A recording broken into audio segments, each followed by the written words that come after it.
ভাই আসসালামু আলাইকুম। ওয়ালাইকুম সালাম। কেমন আছেন? আলহামদুলিল্লাহ ভালো। অনেকদিন পর আবার আপনার খামারে আসলাম।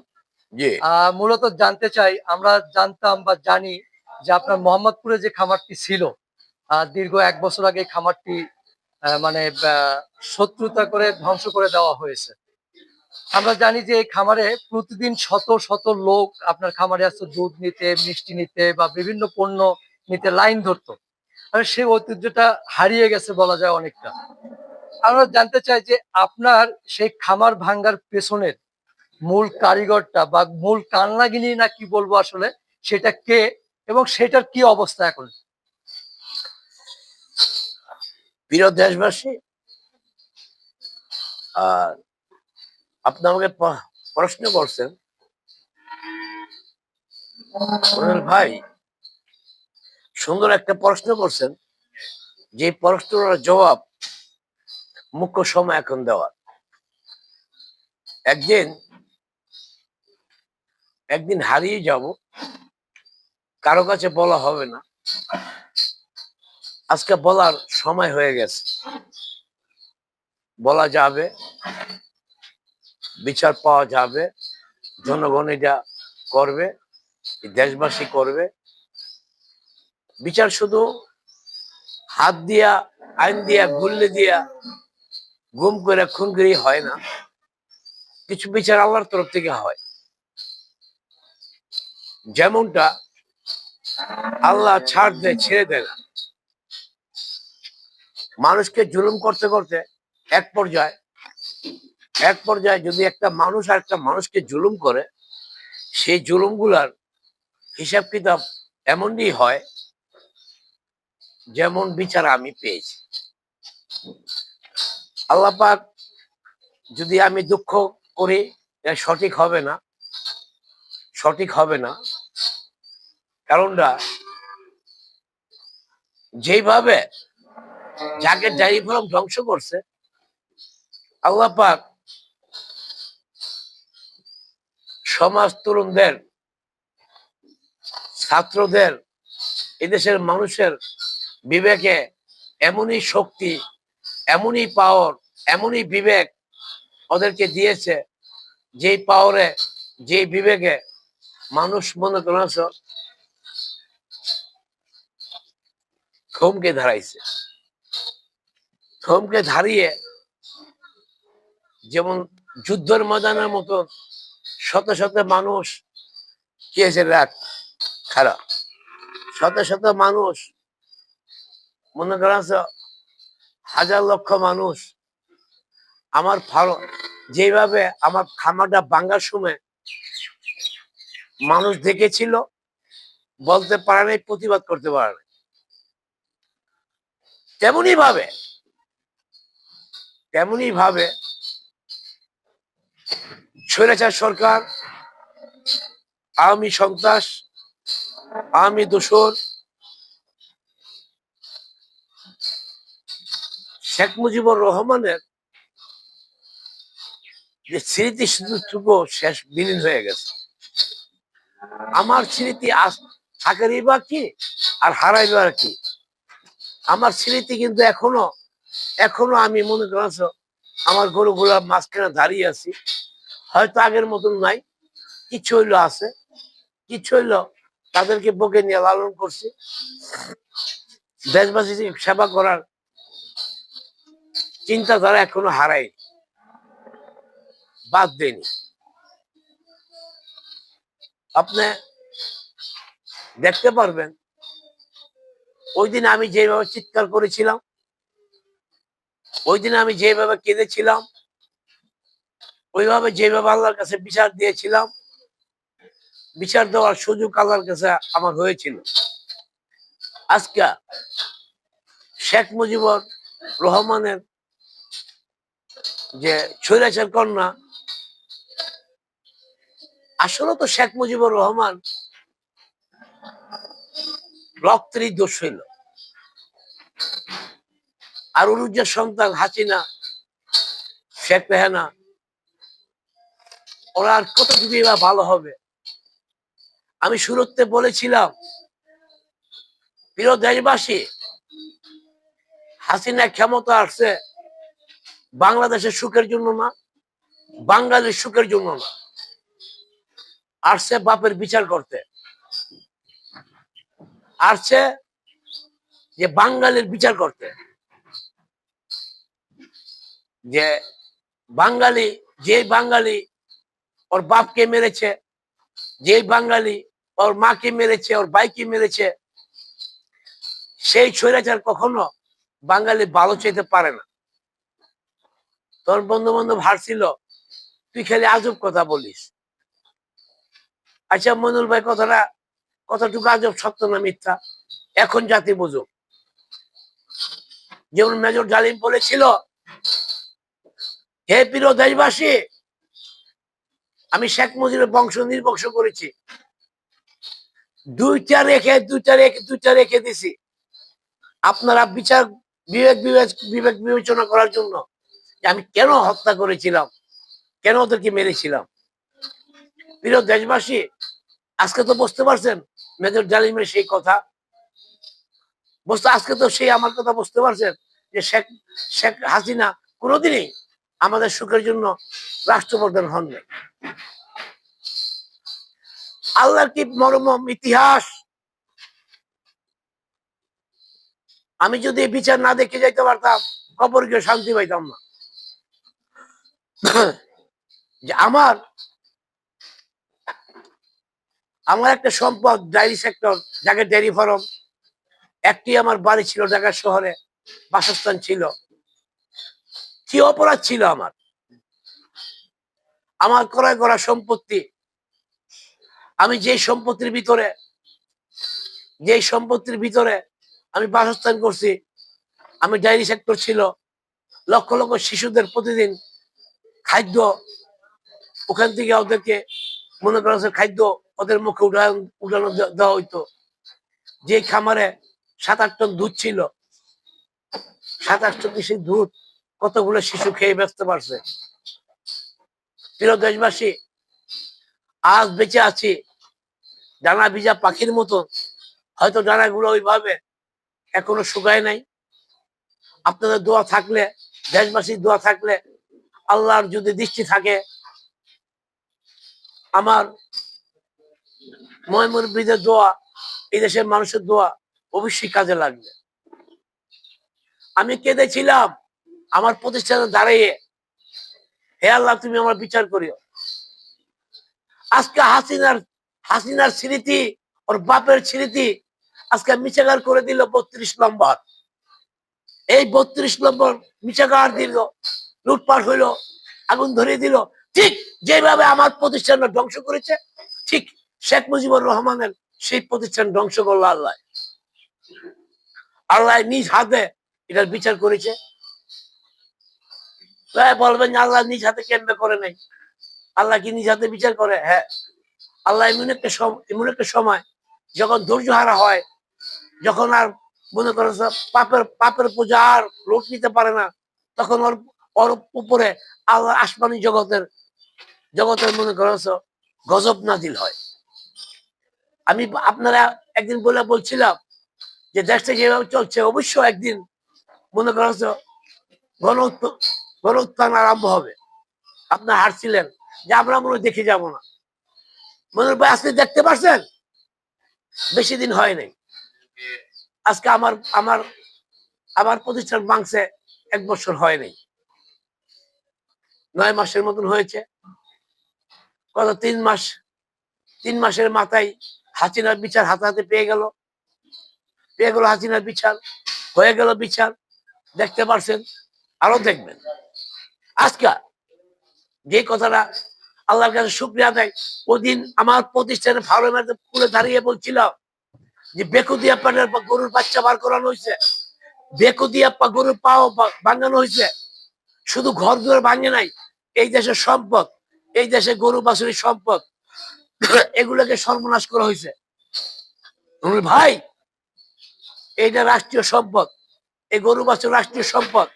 যদি dairy sector, dairy, poultry, fishery, কৃষি, যে দেশে 86% কৃষক, কৃষি নির্ভরশীল বাংলাদেশ, কৃষকরা এর উপর নির্ভর করে দাঁড়িয়েছে বাংলার জনগণ। দাঁড়িয়েছে যে কৃষকের সিনার উপরে পাড়া দিয়ে সংসদ, কিন্তু সংসদে কোনোদিনই মনে করেন কৃষকের কথা বলা হইতো না। এই সংসদে কোনোদিন মনে করেন যে ডায়েরি সেক্টরে কিভাবে উন্নত হবে বলা হইতো না। আজকে সময় আসছে, সামনে সময় আসছে, বলা যাবে, বলার সময় আসছে। এখন আমাদের একটা কৃষক, আমাদের ডায়েরি সেক্টর একটা প্রতিনিধি দরকার সংসদে। সংসদ তো নাই, যেদিনই হবে। এখন তো উপদেষ্টা কমিটি আছে, সচিব দিতে হবে। এবং ভালো লাইফ স্টকের মিদে, লাইফ স্টকের যে মনে করছে সারা দেশ থেকে নিয়ে পরিচালনা করবে, যে ডেয়ারি সেক্টরে ডেয়ারি সম্বন্ধে বোঝে, এরকম একটা লোক ওখানে দেওয়ার দরকার, যেন দেশটা করে নেয়। আরেকটা কথা না বললেই নাই, এই দেশে মনে করছ এই বাংলাদেশের ডেয়ারি সেক্টরে খামারি ভাইয়েরা, আপনারা বিশৃঙ্খল করে না, আপনারা সবাই উপদেষ্টা কমিটি থেকে দাবি করেন যে আমাদের ওষুধের দাম কেন, যে স্বৈরাচার সরকার যাওয়ার পরে দ্বিগুণ হয়ে গেল, দেড়গুণ হয়ে গেল। খাবার দাম হু করে বাড়ছে, আমাদের কারেন্ট বিল, গ্যাস বিল, সমস্ত সবকিছু হু করে বাড়ছে। আমরা এখন সহ্য করতে পারতেছি না। আমাদেরকে দেখা হোক, আমাদেরকে ঋণ দেওয়া হোক, ব্যাংকের থেকে আমাদেরকে ঋণ দেওয়া হোক। আমাদেরকে মনে করছো ওষুধ, ডাক্তার, খাবার, এবং আমি কিভাবে পরিচালনা করি যে এটা এগিয়ে নিতে পারি। আমরা খুব অসহায় আছি। আপনারা দেখুন, সবাই সবার জায়গা থেকে অন্তত এই কথাগুলো বলুন। আচ্ছা, মূল কথাটা হলো যেটা জানতে চাচ্ছিলাম আসলে, যে ভাঙ্গার পেছনে মূল কারিগর কারা ছিল আসলে? আসলে বাংলার পিছনে কারিগর ছিল যে রেজানা চৌধুরী বন্যা। ও ছিল ভারতের বাংলাদেশ রবীন্দ্র সঙ্গীতের সভাপতি। আচ্ছা, ও মনে করেন মুসলমান হইয়া পূজা করত। ও মুসলমান হইয়া মনে করেন যে পূজা করিয়া ও গান আরম্ভ করতো। আমার যে পাশে জায়গাটা তাই করছিল। এই এই পূজা অংশ নিয়েছিল শেখ রেহানা। এখন ওই পূজায় অংশ নিয়েছিল মনে কর মেয়র আতিক, যে ওই বালু নদী হাজার হাজার বিঘা, হাজার হাজার একর জমি দখল করেছে নদী ভরাট করে, মিলিয়ন টাকা লুটপাট করছে সে আতিক। আচ্ছা, আজকে মনে করো সেই মনে করো শেখ রেহানা, মনে করো রেজানা চৌধুরী বন্যা যে জায়গা নিচ্ছে, ওর যে জায়গাটা লম্বা ছিল, যেভাবে বিল্ডিং ওঠে না, তাই মনে করো আমাকে 10 ফিট জায়গা চাইছিল। এই 10 ফিট জায়গা না দেওয়াতে আজকে আমার আজকে মনে করো যদি যখন বন্যার সাথে আমার ঝগড়া হয়, তখন মনে করো ওই বলছিল দেখেন কিন্তু রাগ মা রাখ খারাপ কিছু খারাপ রাগ খারাপ। এই যখন আমার এই মনে করো হয়, ওই জায়গা না দেওয়াতে আমার সাথে দ্বন্দ্ব হয়, দিবেন না, টাকা দেবো, আপনি ভেঙে দেন। 10 তলা ফাউন্ডেশন দেওয়া বিল্ডিং ভেঙে দিতে পারি? তাই আমি অস্বীকার বলেছিলাম তুমি কি এই সমাজকে ধ্বংস করার কারিগর, আর আমি দেশ গড়ার কারিগর। এই দেশে মনে নতুন শিশুদের বাপ মা আমি। আচ্ছা, আরেকটু ইন্টারাপ্ট করি। আমরা যতটুকু জানি যে ওখানে আপনার পৈতৃক মানে কেনা সম্পত্তি ছিল আসলে। অবশ্যই হ্যাঁ, তো এই কেনা সম্পত্তি মানে সম্পূর্ণ গাইড জুড়ে দখল করে নিল। অবশ্যই আমি বলছি, তখন মনে করা আরে ভাই, এই স্বৈরাচার সরকার সময় কি সম্ভব ছিল না, যেমনটা সম্ভব ছিল না, তখন এই বন্যার সাথে যখন ঝগড়া হয়, আমার সাথে আমার কথা কাটাকাটি হয়, দেখেন কিন্তু বুঝবেন। আমি বুঝি তুমি সমাজ ধ্বংস করার কারিগর, আমি দেশ গড়া কারিগর। তখনই মনে করা ওই দিন থেকেই লাগাই দিল শেখ রেহানার পিছনে। শেখ রেহানা নিল আতিকে, আতিকরে নিয়ে একটা শখ আঁকলো, শখ আঁকিয়া আমার একদিন কিছুটা বাংলো, বেশ কিছু একদিন বাংলো। বাংলার পর আমি হাইকোর্টে রিট করলাম, হাইকোর্টে রিট করলাম। রিট করার পর হঠাৎ করে একদিন শুক্রবার দিন, যেদিন অফিস আদালত বন্ধ, শুক্রবার দিন আইসা আমি আমি তখন যখন ভাঙছিল, আমি গরু বাছুর নিয়ে প্রেস ক্লাবে মানববন্ধন করছিলাম। আমি আপনাদের মাধ্যমে দেশবাসীকে জানাইছিলাম অনেক কাহিনী, অনেক কিছু করেছি, কিন্তু যেখানে শেখ রেহানার চোখ পড়ে সেখানে পাহাড় পর্বত সব চলে যায়। এর মধ্যে আমি আমার একদিন চলে গেছি। কারণটা যে ওর বান্ধবীর মন রক্ষার্থে আমাকে ক্ষতিগ্রস্ত করছে। এখন এখন মনে করছো শেখ রেহানা চলে গেছে, রেহানা চৌধুরী মরে গেছে, মনে করছো ওই মেয়র আতিক দেশ ছাড়ছে, কিন্তু রেজওয়ানা চৌধুরী মারা গেছে মানে?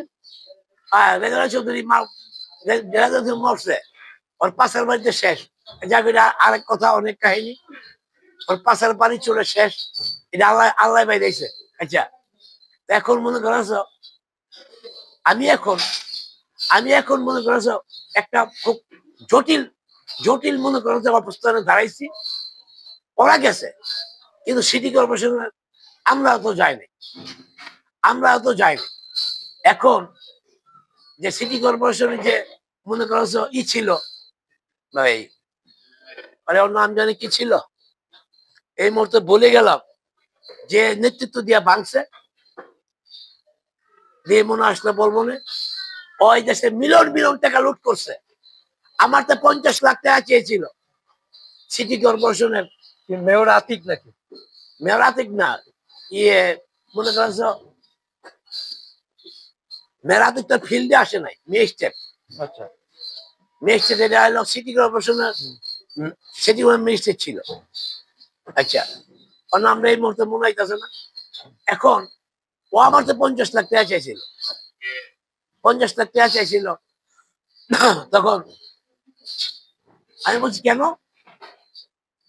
ওই যদি টাকা 50 লাখ না দেন আপনার সম্পত্তি বাঁচাতে পারবেন না। আপনার কিন্তু আপনারা কিন্তু মনে করছো, আপনারা কিন্তু এগুলো এগুলো ছাপা দিয়া লাইছে। তখন বললাম যে এগুলো আবার করতে এলো রে ভাই, আমি মূর্খ মানুষ, অশিক্ষিত মানুষ, কিন্তু বুঝতে পারিনি।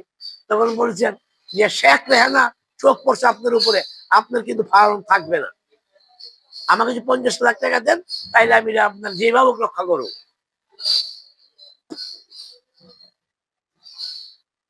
তাহলে এটাই মূল তাকাব্বির, কারণ। তাকাব্বির মনে হয় ওর নাম।